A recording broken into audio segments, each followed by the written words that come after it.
Hello in WhatsApp guys, this is Shukla and you are watching education site. JEE main 2020 के exam conduct करवाए जा चुके हैं। JEE main के एग्जाम तो हो गए, अब एग्जाम के बाद आप लोगों को एडमिशन कैसे मिलेगा आईआईटी, एनआईटी, ट्रिपल आईटी और जीएफटीआईज में, तो इस वीडियो में मैं आपको इन कॉलेजेस का एडमिशन प्रोसीजर बताने वाला हूं। आईआईटी, एनआईटी, ट्रिपल आईटी और जीएफटीआईज में एडमिशन के लिए एक एजेंसी काम करती है जिसका नाम है जोसा, ज्वाइंट सीट एलोकेशन अथॉरिटी। जैसे एनटीए होता है, नेशनल टेस्टिंग एजेंसी, जो जेईई मेन के एग्जाम कंडक्ट करवाती है, उसी तरह ये एजेंसी जेईई मेन के एग्जाम के बाद, जेईई एडवांस्ड के एग्जाम के बाद आईआईटी, एनआईटी, ट्रिपल आईटी और जीएफटीआईज में एडमिशन प्रोसीजर कंडक्ट करवाती है। जोसा की काउंसलिंग में 23 आईआईटी, 31 एनआईटी, 25 ट्रिपल आईटी और 28 जीएफटीआईज पार्टिसिपेट करती हैं। ये जो कॉलेज हैं, इनमें एडमिशन का जो प्रोसीजर है वो जोसा के थ्रू होता है। जोसा की जो काउंसलिंग होती है वो 7 राउंड में होती है। जोसा काउंसलिंग 2020 से रिलेटेड ऑलरेडी मैंने अपने चैनल पे 22 से 23 मिनट की एक वीडियो बना रखी है, जिसकी लिंक आपको इस वीडियो के डिस्क्रिप्शन में मिल जाएगी। उस वीडियो में आपको ऐसी इंफॉर्मेशन दी गई है कि अगर आप उस वीडियो को 10th क्लास के बच्चे को भी दिखाते हो ना, तो उसे काउंसलिंग प्रोसीजर डिटेल में समझ में आ जाएगा। यानी उसे पता चल जाएगा कि उसे अपनी काउंसलिंग कैसे करनी है इन कॉलेजेस के लिए। काउंसलिंग में उसे कौन कौन सी सावधानियां रखनी है, कौन कौन से डॉक्यूमेंट्स वगैरह लगते हैं, यानी कंप्लीट इंफॉर्मेशन, ए से लेके जेड तक की कंप्लीट इंफॉर्मेशन उस वीडियो में हमने दे रखी है। गाइस, अगर आपको किसी भी तरह की प्रॉब्लम आ रही है college admission, direct college admission या काउंसलिंग में, तो इसके लिए हमारे पास आपके लिए एक सोल्यूशन है। इसके लिए आपको इस वीडियो के डिस्क्रिप्शन बॉक्स को चेक करना है। इस वीडियो के डिस्क्रिप्शन बॉक्स में educational startup career kick services के कॉन्टैक्ट नंबर दिए हुए हैं। आपको उन नंबर को अपने मोबाइल फोन में सेव करके कैरियर किक सर्विसेज से कॉन्टैक्ट करना है। कैरियर किक सर्विसेज एक एजुकेशनल स्टार्टअप है जो आपको college and counselling related experts provide कराते हैं। ये एक्सपर्ट डायरेक्ट फोन कॉल में या फिर मैसेजेस में आपको 24/7 आपके सभी सवालों का जवाब देते हैं, जिससे कि आपकी काउंसलिंग सही डायरेक्शन में जाती है, आपको काउंसलिंग में कोई प्रॉब्लम नहीं आती है और आप एक सही कॉलेज में एडमिशन ले पाते हो। तो इसके लिए आपको इस वीडियो के डिस्क्रिप्शन बॉक्स को चेक करना है। इस वीडियो के डिस्क्रिप्शन बॉक्स में उनके कॉन्टैक्ट नंबर दिए हुए हैं, उनमें आपको कॉन्टैक्ट करना है। इनका एक एप्लीकेशन भी है जो कि कैरियर किक सर्विसेज के नाम से आपको गूगल प्ले स्टोर पे मिल जाएगा। उस एप्लीकेशन की लिंक इस वीडियो के डिस्क्रिप्शन बॉक्स में है, तो वहां से आप इस एप्लीकेशन को डाउनलोड कर सकते हो। सबसे पहले तो आप ये जान लीजिए कि जोसा काउंसलिंग स्टार्ट कब होगी, क्योंकि बहुत सारे बच्चे कमेंट करके लगातार पूछ रहे हैं कि काउंसलिंग कब से स्टार्ट होगी, काउंसलिंग के लिए हमें रजिस्ट्रेशन कब से करना है। तो जोसा की जो काउंसलिंग है वो जेईई एडवांस्ड के रिजल्ट के बाद ही स्टार्ट होगी। जेईई एडवांस्ड का जो रिजल्ट है वो 5 अक्टूबर को आने वाला है। 5 अक्टूबर को जब रिजल्ट आ जाएगा, उसके 1 हफ्ते या फिर 1.5 हफ्ते के अंदर काउंसलिंग जो है वो स्टार्ट हो जाएगी। जब काउंसलिंग स्टार्ट होगी तो हम आपको अपने चैनल के माध्यम से इन्फॉर्म कर देंगे। आप इस चैनल को सब्सक्राइब कर लीजिए। इस चैनल पे आपको काउंसलिंग से रिलेटेड बहुत ही इंफॉर्मेटिव और काम की वीडियो मिलने वाली हैं। तो इस चैनल को सब्सक्राइब करके बेल आइकन को भी प्रेस कर दीजिएगा ताकि नोटिफिकेशन हमारे लेटेस्ट वीडियो का आप तक पहुंच सके। तो जोसा की जो काउंसलिंग होती है, इसके लिए सबसे पहले आपको रजिस्ट्रेशन करना होता है। जोसा की ऑफिशियल वेबसाइट है josa.nic.in, वहां पे जाके आपको अपना एप्लीकेशन नंबर जेईई मेन का और आपका जो पासवर्ड था उसके थ्रू रजिस्ट्रेशन करना होता है। जब डेट आ जाएंगी तो आपको वहां पे जाके रजिस्ट्रेशन करना होगा। रजिस्ट्रेशन करने के बाद आपको चॉइस फिलिंग करनी होती है। चॉइस फिलिंग जो होती है वो बहुत इंपॉर्टेंट स्टेप होता है। अगर आप सही तरीके से चॉइस फिल करते हो तो आपके परसेंटाइल अगर थोड़े से कम भी है ना, तो आपको एक अच्छा कॉलेज अलॉट हो जाता है। लेकिन अगर आप चॉइस फिलिंग में मिस्टेक कर देते हो, सही तरीके से चॉइस फिल नहीं करते हो, तो फिर आपके परसेंटाइल ज्यादा भी है ना, तो वो वेस्ट हो जाते हैं, उनका आप सही तरीके से यूटिलाइजेशन नहीं कर पाते हो। तो चॉइस फिलिंग सबसे इंपॉर्टेंट स्टेप होता है जोसा की काउंसलिंग का। चॉइस फिलिंग आपको एकदम सही तरीके से करनी है। चॉइस फिल करने के बाद आपको चॉइस लॉक करनी होती है। अगर आप चॉइस लॉक कर देते हो तो ये चॉइस आप दोबारा एडिट नहीं कर सकते हो। ये बात अपने माइंड में सेट करके रखना। यानी चॉइस फिल सही तरीके से कर लेना, 1-2 बार उन चॉइसेस को रिवाइज कर लेना, देख लेना कि कहीं कोई गलत कॉलेज तो फिल नहीं कर दिया है। इसके बाद आप उन चॉइसेस को लॉक कर देना। अगर आप चॉइस लॉक नहीं करते हो ना, तो एक टाइम होता है जिसके बाद जोसा अपने आप उन चॉइसेस को लॉक कर देता है। आपने रजिस्ट्रेशन कर लिया, आपने चॉइस फिलिंग कर ली, आपने चॉइस लॉक कर दी। इसके बाद मॉक सीट एलोकेशन होता है। मॉक सीट एलोकेशन जो होता है वो एक्चुअल सीट एलोकेशन नहीं होता है। जैसे आप जेईई मेन के एग्जाम के पहले मॉक टेस्ट देते हो ना, उसी तरह ये मॉक सीट एलोकेशन भी होता है।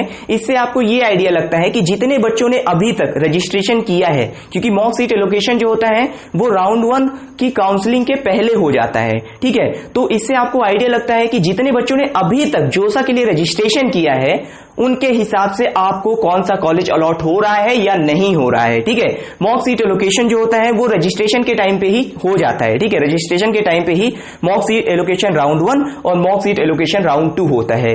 इसके बाद शुरू होती है मेन काउंसलिंग, जो कि राउंड 1 से राउंड 7 तक होती है। राउंड 1 की काउंसलिंग में जोसा में जो कट ऑफ होते हैं वो काफी हाई होते हैं, यानी जिन बच्चों के परसेंटाइल कम है, जिनकी रैंक थोड़ी सी कम है, उन्हें जनरली राउंड 1 की काउंसलिंग में जोसा में सीट अलॉट नहीं होता है, क्योंकि राउंड 1 की काउंसलिंग में जो कट ऑफ होते हैं वो बहुत हाई होते हैं। जैसे ही राउंड 2 आता है तो कट ऑफ एक ड्रॉप हो जाते हैं, क्योंकि राउंड 1 की काउंसलिंग में बहुत सारे बच्चे ऐसे होते हैं जो काउंसलिंग से क्विट कर जाते हैं, दोबारा ड्रॉप कर लेते हैं। तो बहुत सारी चीजें होती है जिसके कारण बच्चे काउंसलिंग से हट जाते हैं और राउंड 2 की काउंसलिंग में जो कट ऑफ होती है जोसा काउंसलिंग में वो ड्रॉप हो जाती है, और जो बच्चे जिनके परसेंटाइल थोड़े से कम है उन्हें सीट अलॉट हो जाती है। ठीक है, इसके बाद राउंड 2 से लेकर राउंड 6 तक की काउंसलिंग में जोसा में जो कट ऑफ होते हैं ना वो ज्यादा वेरी नहीं करते हैं, यानी 1000, 1500, 2000 इतना ही कट ऑफ जो होता है वो हर एक राउंड में वेरी करता है, ज्यादा डिफरेंस नहीं होता है कट ऑफ रैंक में। ठीक है, राउंड 2 से लेकर राउंड 6 तक में। इसके बाद जो राउंड 7 होता है उसमें कट ऑफ फिर से ड्रॉप होता है, क्योंकि राउंड 6 की काउंसलिंग में बहुत सारे और बच्चे काउंसलिंग से क्विट कर जाते हैं। ठीक है, तो राउंड 7 की जो काउंसलिंग होती है उसमें कट ऑफ फिर से ड्रॉप होता है, और जिन बच्चों के परसेंटाइल और कम है उन्हें भी सीट अलॉट हो जाती है। अब आपको एक एग्जांपल दे देता हूं जिससे कि और भी ज्यादा चीजें आपको क्लियर हो जाएंगी। जोसा की काउंसलिंग में जब तक आपको कोई सीट अलॉट नहीं होती है तब तक आपको रिपोर्टिंग सेंटर यानी आरसी में जाकर रिपोर्ट करने की कोई जरूरत नहीं होती है। रिपोर्टिंग सेंटर के बारे में इंफॉर्मेशन आपको इस वीडियो के डिस्क्रिप्शन बॉक्स में मिल जाएगी। इस वीडियो के डिस्क्रिप्शन बॉक्स में आपको रिपोर्टिंग सेंटर की लिस्ट मिल जाएगी, और आपके घर के सबसे पास जो रिपोर्टिंग सेंटर है ना आपको वहां पे जाकर रिपोर्ट करना है। आईआईटी के लिए अलग रिपोर्टिंग सेंटर होता है, एनआईटी, ट्रिपल आईटी और जीएफटीआई के लिए अलग रिपोर्टिंग सेंटर होता है। उसकी लिस्ट आपको इस वीडियो के डिस्क्रिप्शन बॉक्स में मिल जाएगी। मान लो मुझे जोसा काउंसलिंग में राउंड 2 में कोई सीट अलॉट हो जाती है, तो फिर मुझे क्या करना होगा? अगर मुझे कोई सीट अलॉट हो जाती है तो फिर मुझे रिपोर्टिंग सेंटर यानी आरसी में जाकर रिपोर्ट करना होगा। रिपोर्टिंग सेंटर में मेरे पास 3 ऑप्शन होंगे, फ्रीज, फ्लोट और स्लाइड के। ये जो 3 ऑप्शन होते हैं ना इनके बारे में आपको जानकारी होना बहुत इंपॉर्टेंट है, क्योंकि ये जो 3 ऑप्शन है ये जोसा की काउंसलिंग को आगे लेके जाते हैं, और अगर आपको इन 3 ऑप्शन के बारे में जानकारी नहीं होती है तो आप बहुत बड़ी मिस्टेक कर सकते हो जोसा की काउंसलिंग में। तो यहाँ पे जो सबसे पहला ऑप्शन होता है वो फ्रीज का होता है। फ्रीज का ऑप्शन ऐसा होता है जिसे अगर आप सेलेक्ट करते हो तो फिर आप जोसा की काउंसलिंग से क्विट कर जाते हो, यानी आपको जो भी कॉलेज अलॉट हुआ है किसी भी राउंड में आप उस कॉलेज से सेटिस्फाई हो और आपको उसी कॉलेज में एडमिशन लेना है, तो फिर आप फ्रीज का ऑप्शन सेलेक्ट करोगे। फ्रीज का ऑप्शन सेलेक्ट करने के बाद आपको उस कॉलेज में जाकर रिपोर्ट करके एडमिशन कंफर्म करा लेना है, फीस वगैरह सबमिट कर देनी है। ठीक है, फ्रीज के ऑप्शन से आप काउंसलिंग से हट जाते हो और आपका एडमिशन हो जाता है। दूसरा ऑप्शन होता है फ्लोट का। फ्लोट का जो ऑप्शन होता है वो मेरे हिसाब से सबसे बेस्ट होता है, क्योंकि इस ऑप्शन को अगर आप सेलेक्ट करते हो तो फिर आप नेक्स्ट राउंड की काउंसलिंग में प्रमोट कर दिए जाते हो, और जो कॉलेज आपको मिला है जोसा की काउंसलिंग के किसी भी राउंड में, मान लो राउंड 2 में मुझे जो भी कॉलेज मिला था, जो भी सीट मिली थी वो मेरी बनी रहेगी और मैं नेक्स्ट राउंड में पार्टिसिपेट कर जाऊंगा। अगर नेक्स्ट राउंड की काउंसलिंग में मेरी सीट अपग्रेड हो जाती है तो फिर मुझे वो सीट मिल जाएगी, जो अपग्रेडेड सीट है वो मिल जाएगी। तो फ्लोट का जो ऑप्शन होता है इससे आप की जो सीट है वो अपग्रेड होती जाती है। ठीक है ना। इसके बाद जो तीसरा ऑप्शन होता है वो स्लाइड का होता है। स्लाइड का ऑप्शन उन बच्चों के लिए बनाया गया है जिन्हें किसी पर्टिकुलर कॉलेज में ही एडमिशन लेना है। मान लो मुझे एनआईटी भोपाल में एडमिशन लेना है। एनआईटी भोपाल में राउंड 2 में मुझे मैकेनिकल इंजीनियरिंग अलॉट होती है, और मैंने एनआईटी भोपाल का कंप्यूटर साइंस जो है वो मैकेनिकल इंजीनियरिंग से ऊपर फिल कर रखा था, क्योंकि जो काउंसलिंग होती है ना वो चॉइस फिलिंग में ऊपर से नीचे आती है, और जो चॉइस आपको अलॉट हो जाती है उसके नीचे की जो चॉइसेस होती है ना, मान लो नंबर 10 अलॉट हो गया तो नंबर 10 के नीचे की जो चॉइसेस हैं वो नेक्स्ट राउंड में कंसीडर नहीं की जाती है। ठीक है, नेक्स्ट राउंड में आपकी जो काउंसलिंग है वो 1 से लेकर 10 तक ही चलेगी। तो मान लो अगर मैंने एनआईटी भोपाल का कंप्यूटर साइंस मैकेनिकल के ऊपर फिल कर रखा है तो मैं स्लाइड का ऑप्शन अगर सेलेक्ट करता हूं तो इससे मेरी जो सीट है मैकेनिकल वाली एनआईटी भोपाल में वो तो बनी ही रहेगी, लेकिन नेक्स्ट राउंड की काउंसलिंग में मैं प्रमोट कर दिया जाऊंगा, और अगर मेरी सीट अपग्रेड होती है, अगर वहां पे सीट खाली होती है तो मुझे कंप्यूटर साइंस में सीट मिल सकती है। तो ये जो ऑप्शन होता है वो स्लाइड का होता है। स्लाइड का ऑप्शन आप ऐसे समझ सकते हो कि किसी भी कॉलेज के अंदर ही आपकी जो ब्रांच है वो अपग्रेड हो पाती है, ठीक है। फ्लोट के ऑप्शन से आपके पास अलग अलग चॉइसेस होती हैं अलग अलग कॉलेज में अपनी ब्रांच को अपग्रेड करने के लिए, सीट अपग्रेड करने के लिए। और फ्रीज के ऑप्शन से आप काउंसलिंग से क्विट कर जाते हो, जो सीट मिली है उससे आप सेटिस्फाइड होते हो और वहां पे आपको एडमिशन लेना होता है। अब आप मान लो राउंड 2 की काउंसलिंग में जो मुझे सीट अलॉट हुई उसके लिए मैं रिपोर्टिंग सेंटर में गया, वहां पे जाके अगर फ्रीज का ऑप्शन सेलेक्ट करूंगा तो काउंसलिंग से तो क्विट कर जाऊंगा, लेकिन मैंने फ्लोट का ऑप्शन सेलेक्ट किया या स्लाइड का ऑप्शन सेलेक्ट किया तो फिर मुझे दोबारा अब रिपोर्टिंग सेंटर में जाके रिपोर्ट नहीं करना होगा। अगर मेरी सीट अपग्रेड भी हो जाती है ना तो भी मुझे रिपोर्टिंग सेंटर में अब दोबारा जाके रिपोर्ट नहीं करना होगा। आपने जो ऑप्शन चूज किया है वो ऑटोमेटिकली बना रहेगा, ठीक है। रिपोर्टिंग सेंटर में आपको पहली बार जब सीट अलॉट होती है तभी जाके रिपोर्ट करना होता है और इसके बाद आपको नेक्स्ट राउंड की काउंसलिंग में ही मान लो अगर एडमिशन लेना है, राउंड 6 में अगर आपको एडमिशन लेना है मान लो, ठीक है ना, तो फिर आपको वहां पे रिपोर्ट करना होगा और फ्रीज का ऑप्शन सेलेक्ट करके काउंसलिंग से क्विट करना होगा। और अगर आप राउंड 7 में सीट एक्सेप्ट करते हो, ठीक है, राउंड 6 में नहीं कर रहे हो, राउंड 7 में सीट एक्सेप्ट करते हो तो फिर आपको डायरेक्ट इंस्टीट्यूट में जाके, यानी एनआईटी भोपाल मुझे मिला था तो मैं एनआईटी भोपाल में जाके रिपोर्ट करूंगा। यानी लास्ट राउंड में जो रिपोर्टिंग करनी होती है वो जो कॉलेज अलॉट हुआ है उसमें आपको करनी होती है, ठीक है ना। तो आपको ये होपफुली इंफॉर्मेशन समझ में आई होगी।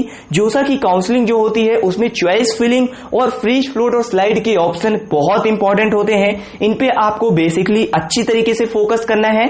अब बात करते हैं कि इस काउंसलिंग में आपको कौन कौन से डॉक्यूमेंट्स लगते हैं, डॉक्यूमेंट्स क्या क्या रिक्वायर्ड होते हैं। पहले आपको एनआईटी, ट्रिपल आईटी और जेएफटीआईज के लिए डॉक्यूमेंट्स बता देता हूं।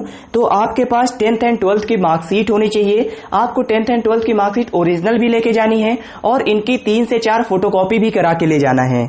इसके बाद आपके पास 3 पासपोर्ट साइज फोटो होनी चाहिए। ये जो पासपोर्ट साइज फोटो है ये वही होनी चाहिए जो आपने जेईई मेन के एप्लीकेशन फॉर्म में लगा रखी थी। इसके बाद आपके पास सीट अलॉटमेंट लेटर होना चाहिए, जेईई मेन का एडमिट कार्ड होना चाहिए, जेईई मेन का स्कोर कार्ड होना चाहिए, फोटो आइडेंटिटी कार्ड होना चाहिए। सबसे सिंपल फोटो आइडेंटिटी कार्ड आपके पास आधार कार्ड हो, एकदम सरल सा है, आप सभी के पास होता है जनरली, ठीक है। इसके बाद आपके पास क्लास 12th का प्रेफरेंस चेक होना चाहिए। इसका जो फॉर्मेट है वो आपको इस वीडियो के डिस्क्रिप्शन बॉक्स में मिल जाएगा, वहां से आप चेक कर सकते हैं। इसके बाद आपके पास proof of seat acceptance fee payment होना चाहिए। आपने जो एसबीआई का ई चालान बनवा रखा है, आपने जो फी पे की है सीट एक्सेप्टेंस फी, उसका आपके पास प्रूफ होना चाहिए। एंड इसके बाद आपके पास कैटेगरी सर्टिफिकेट होना चाहिए, अगर अप्लीकेबल है तो इसका भी फॉर्मेट आपको इस वीडियो के डिस्क्रिप्शन बॉक्स में मिल जाएगा। मेडिकल सर्टिफिकेट होना चाहिए, इसका भी फॉर्मेट आपको डिस्क्रिप्शन में मिल जाएगा। पीडब्ल्यूडी सर्टिफिकेट अगर आपका लग रहा है तो वो आपके पास होना चाहिए, फॉर्मेट आपको वही डिस्क्रिप्शन में मिल जाएंगे, ठीक है। ओसीआई पीआईओ सर्टिफिकेट होना चाहिए और लॉक चॉइस का प्रिंट आउट आपके पास होना चाहिए। और अगर आप आईआईटी में एडमिशन लेने जा रहे हो तो यहाँ पे जो डॉक्यूमेंट्स है वो सभी सेम रहेंगे। आपके पास जेईई एडवांस्ड का जो स्कोर कार्ड है वो होना चाहिए, जेईई एडवांस्ड का एडमिट कार्ड होना चाहिए, ठीक है ना। बाकी सभी डॉक्यूमेंट सेम होने वाले हैं। तो ये थी कंप्लीट इंफॉर्मेशन कैसे आपको काउंसलिंग करनी है, कौन कौन से डॉक्यूमेंट्स लेके जाने हैं।